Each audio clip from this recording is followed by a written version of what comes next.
Europe 1. Le grand direct des médias, Jean-Marc Morandini.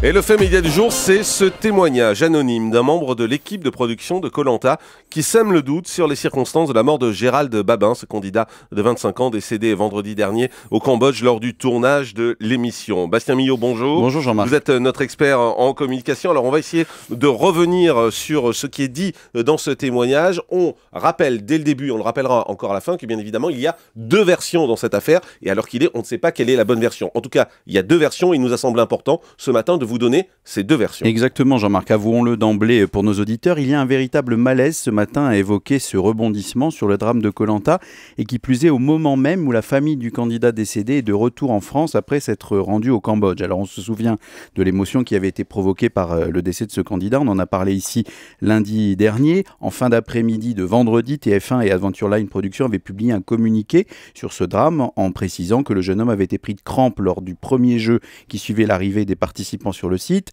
qu'il avait été pris en charge par le médecin urgentiste de l'émission et qu'il avait été victime d'une série d'arrêts cardiaques durant son transfert à l'hôpital. Voilà la version qui avait été communiquée vendredi. Seulement voilà. Hier soir, un article du site Arrêt sur Image, signé par les journalistes Sébastien Rochat et David Medioni, met à mal cette version officielle du décès de Gérald Babin en s'appuyant sur un témoignage anonyme. Ils ont identifié la source de ce témoignage anonyme.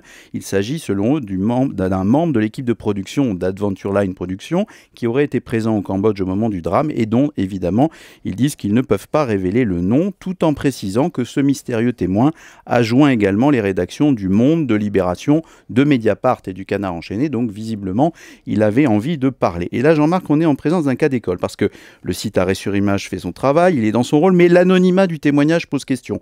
Pourquoi ne pas oser, vu la gravité des faits, il s'agit de la mort d'un homme, le faire à visage découvert pour y donner évidemment tout le crédit nécessaire? Et pourquoi, en restant dans l'ombre, fuir la confrontation inévitable dans ce cas avec les équipes de production qui ont communiqué vendredi sur les faits? C'est parole contre parole et l'une d'entre elles est malheureusement anonyme. Alors précisément, Bastien, que révèle ce témoignage? Eh bien, les accusations qui sont relayées par Arrêt sur Image sont d'une extrême gravité, car rappelons-le, elles ont abouti à la mort d'un candidat dans un jeu.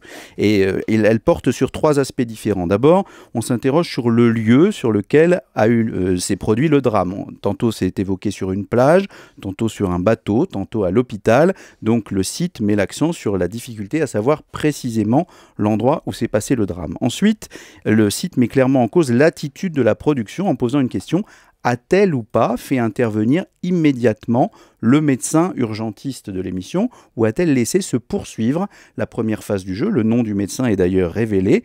On attend aussi que lui s'exprime puisqu'il était sur place. Il pourrait utilement donner sa version des faits. Et puis enfin, la dernière question qui est certainement la plus douloureuse et la plus dramatique pour la famille: a-t-on perdu du temps pour tenter de sauver le candidat? Donc vous voyez Jean-Marc, trois questions, trois accusations qui vont nécessairement amener la production à s'exprimer précisément à son tour. Alors quelle leçon tirer de ce rebondissement dans la mort d'un candidat de Koh-Lanta? D'abord, quand on est face à un épisode aussi dramatique, la production doit répondre point par point à ces accusations, mais également le médecin de l'émission qui a été mis en cause par le témoin anonyme et toutes les équipes présentes sur place. On ne peut pas, dans des circonstances aussi difficiles, laisser le doute s'immiscer et laisser prise à ce genre d'arguments si on a les éléments à mettre sur la table. Donc il est urgent pour la production d'intervenir et il faut être à la fois précis et factuel devant le désarroi d'une famille dans cette affaire.